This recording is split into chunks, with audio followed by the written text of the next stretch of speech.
Jeffrey is scared of what other people may think when he gets rejected, and so he never opens himself up to get rejected in the first place. But because of this, he never polarizes women and he stays lonely. Adonis. Adonis doesn't get rejected, and even if he did, he would have zero feelings of embarrassments.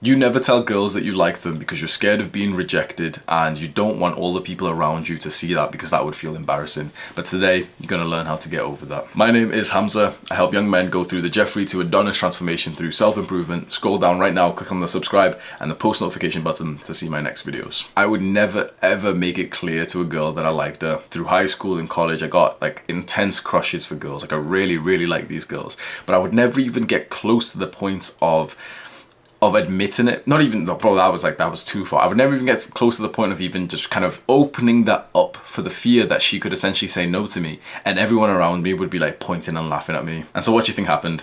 I had a crush on this girl. I'm so excited to go to school. I've got this lesson with her and I'm, so excited for everything in weeks, months. And then I'm scrolling down Facebook and I see that she's got in a relationship with someone else. Bro, the pain, bro, the pain. I was writing the script and I realized potentially the reason why I personally had feared this rejection, that feared this confrontation, is because confrontation and rejection for me often was like followed up by a slap on the cheek by my parents. And so I feel like that potentially like stunted my ability to sort of polarize and sort of, like acknowledge what I wanted from someone. But then I also realized that love hurts, but you're in pain anyway. Because when you have the fear of rejection, you're essentially protecting yourself from the rejection and, maybe the social humiliation that can come from that. When you're doing that, you have a 0% chance to get with her. And that would be okay. Maybe, you saved yourself from potential hurt. But even with this 0% chance, you're still hurting. You're still craving this person and you're not being with them. You still experience some kind of pain anyway, but with 0% chance of that pain going away. Whereas when you polarize, when you actually show your intention to someone and you risk being rejected, the percentage changes. It can't be 0% anymore. There's got to be at least a 1% chance that you now get this girl. It's still going to be painful, but at least there's a chance. And so to overcome this, you have to start seeing embracing rejection as a skill that you need to level up. Like all the pickup artist people, and although I don't really like their stuff, they say this and it's absolutely true with my experience. The first rejection hurts. The 5th rejection stings a little bit. The 10th rejection is funny, and by the 20th, 50th rejection, you're like, you kind of want the rejection just because it's a little bit more funny than actually kissing the girl. And so by the time I got to university and I'm actually learning game in the field, I'm not learning online like a little spurg anymore, but I'm actually going to nightclubs, speaking to girls. That's when I embrace rejection. A girl could reject me in a very horrible, loud way in front of everyone in the club, and I'd literally just burst out laughing knowing that I was one step closer to the girl that I'd be taking home. But I could not have been like this a couple of months ago. You have to start embracing rejection and think of every rejection as like a rep in the gym. Every rejection is like a bicep curl. And so we have to strengthen up our biceps by literally getting rejected many times. I'm telling you right now, there is no guy who's had a lot of success with women who hasn't also been rejected by 10 times as many women. The guy who gets girls gets rejected a lot. Because think about it this way. If you had been rejected 100 times, visualize that 100 times, by the 50th time, it's so normal for you. It's like a habit to get rejected 100 times. Do you think the 101st time would be as painful as the first? Do you think the 101st time, the 101th, how'd you say that number? 101th or 101st? 101th. That sounds stupid. 101th. 101st. The 101st rejection could not be anywhere near as painful as the first few. So go get rejected 100 times. And you're going to find that in the pursuit of getting rejected 100 times, you're also going to succeed a bunch of times too. The reason why most guys are so clueless with women and sexually and intimacy deprived is because they haven't been rejected 100 times in person. Online doesn't count. And we also need to talk about self-worth. Because if you're quite a young guy, your self-worth is based on her perception and also acceptance of you.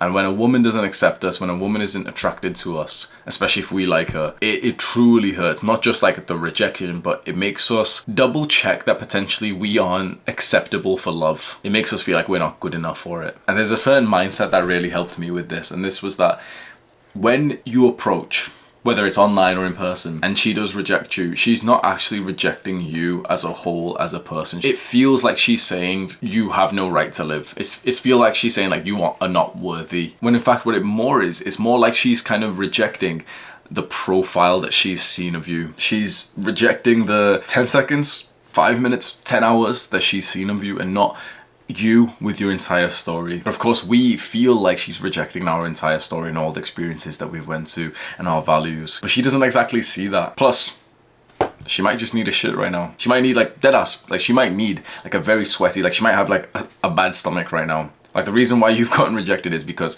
she's currently got diarrhea and she couldn't even like fathom thinking about anything romantic right now. There's 1,000 different reasons why you can get rejected, but the one that our mind automatically concludes is that we are not worthy, we are not good enough, we don't deserve love. And generally, if your mind seems to conclude something like this, it won't exactly say it in your brain, but it will feel as painful as one of those realizations. It's because your parents didn't exactly do a great job in your childhood. If you have a secure attachment style and your parents did, like, you know, they raised you in a very healthy way, you will see a rejection as just that, like just a little bit of a rejection. No, you won't even see it as a rejection. You'll literally just think, yeah, you know what, if you're a healthy person, you actually wouldn't even see a rejection as a rejection. You'd see it as like, yeah, we just weren't really compatible for each other. Now, if you were slapped or shouted at by your parents, you have the anxious attachment style. You're more going to see it as a symptom of being unworthy of love. And not only does, you know, the rejection hurt, but it brings back the same feelings that you got when your parents essentially betrayed their role of your like loving protector. And I've said this before, it can be as simple as your parents shouting at you. That's enough to give a child dead ass. That's 100% enough to give a child anxiety for life. Anything to do with our adult dating lives, sexual lives especially, is so heavily influenced by our childhood. I know that lots of people disagree with this and they believe like, no, we've got full control. I don't think so, because we are shaped in our childhood. Now we can break out of that shape. Now I've done that, like, you know, to a good level, but you've got to think of how much effort it truly takes to like change yourself as a person. The majority of people have not put that effort in, which means that the majority of people will end up exactly where they were destined to be after their childhood experiences. Now you might be on self-improvement, you've done some weightlifting and stuff, fantastic, but have you done introspective work on love and inner child work? Because most people have. Now, to be honest, like I barely have. I've only just started this stuff recently and it's quite like a little bit traumatic to even kind of like talk about it and to think about it. If you feel like you've got a big fear of rejection,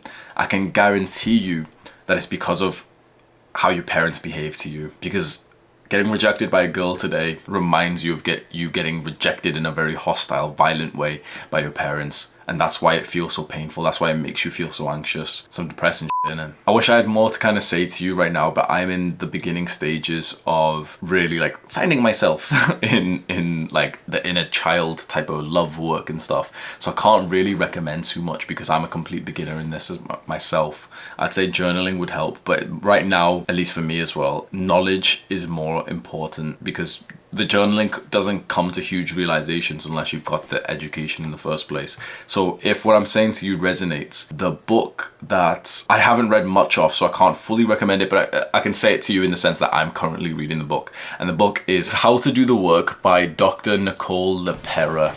It's a book that I'm currently reading, and it seems like it's going to be the one that's going to answer a lot of questions. So I'm currently reading it, and maybe if you start reading it, we can pretend that we're reading it together. That's cute. I won't reject you, bro. You're always welcome in my cult. Do the hard work, especially when you don't feel like it.